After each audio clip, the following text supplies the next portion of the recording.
All right, YouTubers, this is sort of a wrap up of the 2019 MLB. I know I'd done that a few months earlier because I was out just basically after the All-Star break. I had a good day and hit my 70% or 72%. 34,416 was the estimated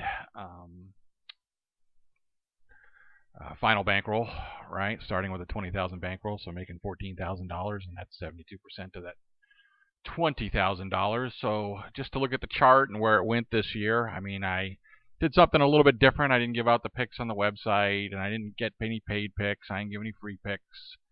I just gave out an Excel sheet to those that wanted it, and it had an algorithm in it, and it ran the daily numbers based on a pretty simple algorithm.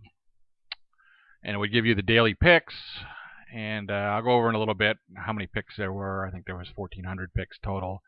But what I normally used to do is I'd sell sort of 3 and 4 weeks where the break was. So 3 and 4 week type of sessions, right? And I'd collect a little bit of money, and then I'd try to make 10% in a session. And if you made 10%, you should stop loss, get out, and move on, right? And then maybe pick it up again the next session and try to do that, over 7 sessions, maybe net 70% profit. That would be kind of nice, right? So, I mean, that's what I would do. But it just was a lot of work. There's a lot of games. Like I said, it's 14, I think, 100 bets a year or something. And, it's just a lot of work, right? So, it simplified the algorithm a little bit, and so that it did. And this year it actually did pretty good. Although those of you who have the chart or run the Excel, I'm just going to go over it here. It's pretty simple. I mean, I follow on the left-hand side, there's a dollar amount, and it starts with this orange line going across. I got this baseball with the arrow here just to try to help point out what I'm doing. That $20,000 level, that was your starting bankroll. And as I made picks starting back in April, that dark blue line that kind of peaked out right here the day before, I was below the 22,000, and I had a really good day on 420. They got me just below 26,000, so I froze because that's actually over almost 30% that I made that day, or made up to that point in time. And so this red line here is the sort of the start of the session, but I started it a little bit earlier. Everybody had the spreadsheet. It actually went down in the first week. So actually, if you started at real time here, you would have made the 10% or 20% a lot earlier. And maybe, depending on where you do these cutoffs is where it goes. But again, these red lines are the start of the session that I just arbitrarily pick dates, and every time it goes up 10%. And then this one is 4 weeks here because that has the end of it was the All-Star break. We're really not playing for half the week. And eventually I get up to 7 sessions and 70%. So pretty simple. So I stopped there, and I didn't play the second session because I was already above the 20%. But then I played one day and did really well, and I got up over 50%, or the 30,000 level. So I skipped another session, and then right after All-Star break, I had a good, I think it was 2 days here. It went up a little bit, not 10%, and then it went up above the 70 to that final number there. And so, discipline, I just done for the year. So I didn't have too many picking days. So again, not terribly profitable, but not interesting to me. Now, the light blue line is if you picked every one of my picks every day, and you see you roller coastered up, you roller coaster down, you roller coaster up and down, and you get a lot of semi-cyclical action. And at the start of every point here on the session, usually you would make out some. Maybe this first session you didn't, the second session you didn't quite make it, but every other session you seem to make 10%. So you just got to figure out your cut losses or whatever it is. Now again, this light blue line, for simplicity. When head-to-head teams come, you bet both sides, and I don't do that in real life, and I don't advocate doing that. I mean, it is a money line game, not a ATS, so it's not my favorite. You can bet both sides and make a profit, and I'll give an example of that when we go to the next spreadsheet. But in general, if you don't play it, if you don't play both sides of the same, one of your two sides is going to lose, and you're kind of getting the VIG stuck in there on you.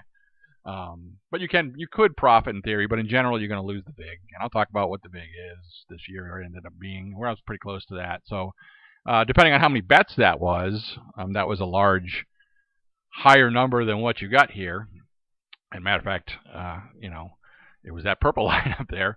But VIG wise, you expect to lose a certain amount of games, a certain amount of money per bet, and it's way less than. So even my final number ended up being like almost 18,000 with the head-to-heads.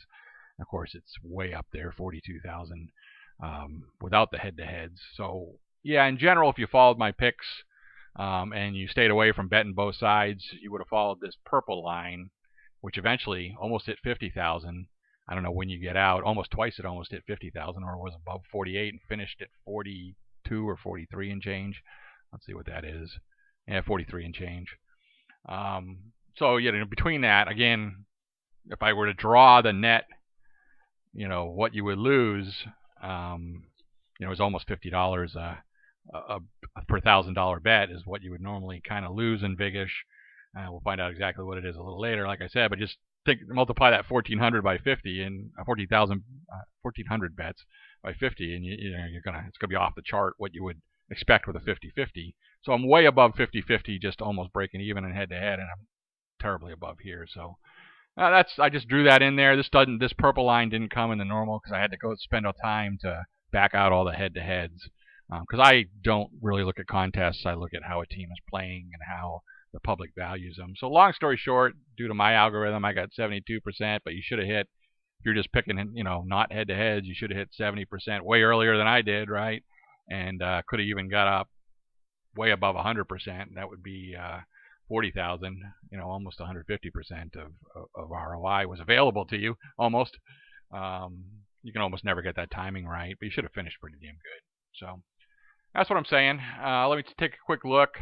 Again, this spreadsheet starts at row 6 and went down to 48.63. So take 5 off that. That's 48.58.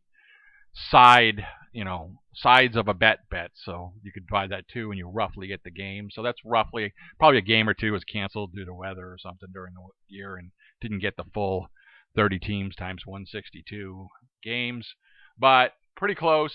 You can see this is for Toronto. These are all the Toronto bets and who their opponent was and what they win and lost. What the ATS, there is no ATS. It's just money line.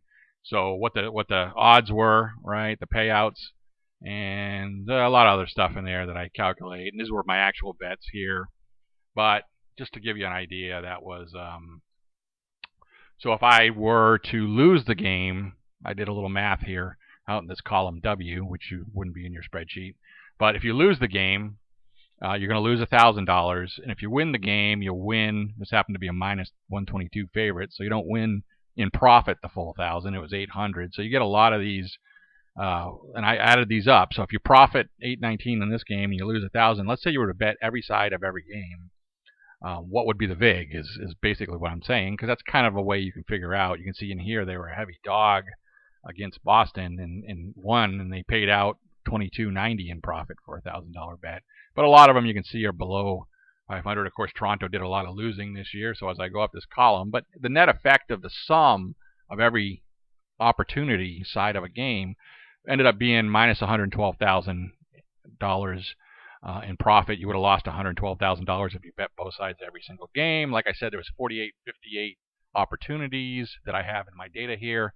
And that's 29 games, or minus $46.21 per game.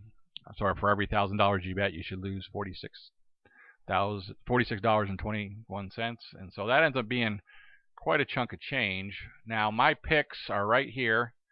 Ended in 9:18. That was the last pick. That's kind of where I capped it out. I know they played to about 9:30, which is how I got my 162. And if I can tell you what the last day that San Diego played was 9:29.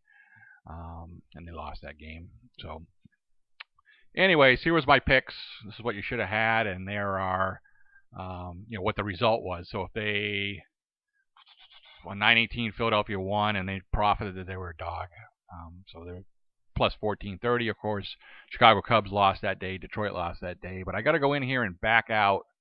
So these were head to head. So St. Louis and Washington, those are only 2/9/17. So out in column AF, I bet both sides is what I did. So I lost $1,000 on St. Louis and plus 1050. So I actually lost $50 of profit, or I would have made $50 in profit betting both sides. But I don't bet both sides, so that net wash I was $50 up. But you can see in general, again, the average VIG was $46. So I can sum this column. So this column here is head-to-head games, and this column here was non-head-to-head games. So as I go down here, again, I started at row 6, and I had 1422, so 1417 was the number of total picks, and out of those, 892 were not head-to-head. So what's that? 900 off of 1400. So 500 plus, a little over 500 were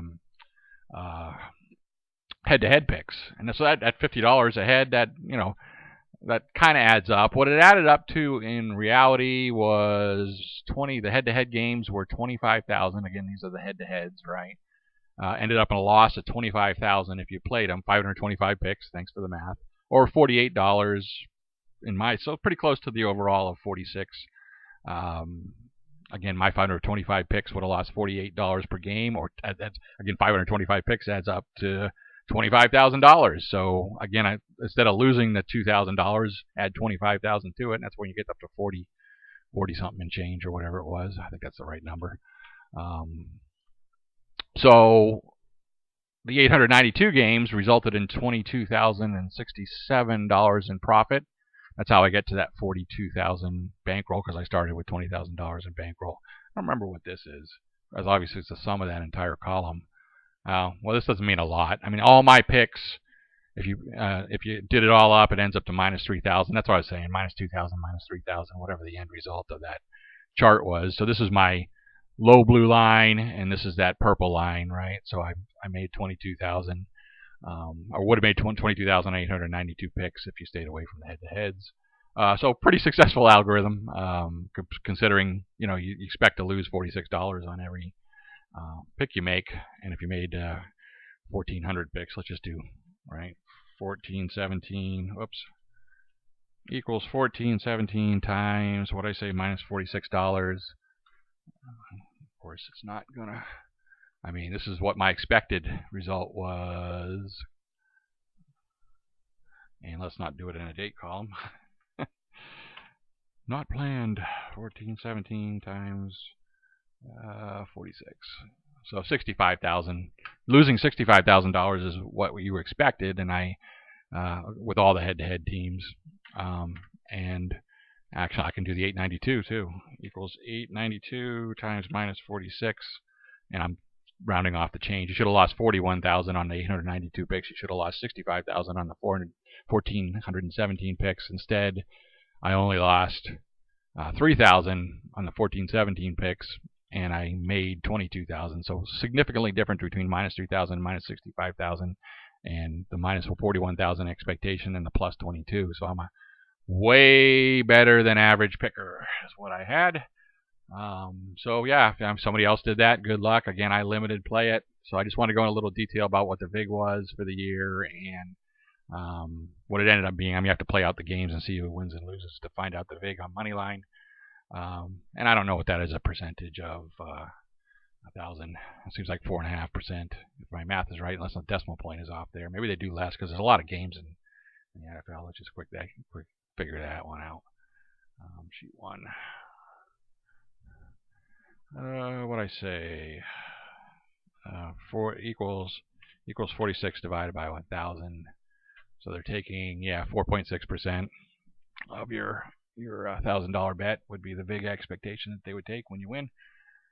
All right, that's about it for the MLB. Again, I might do this again next year. Free picks. Just have to run your Excel, run a macro in Excel. It's not a nefarious macro. Very, very good this year. So, anyways, follow my free picks for the NFL. That's usually my bread and butter. Get away from this money line stuff. Have a good one.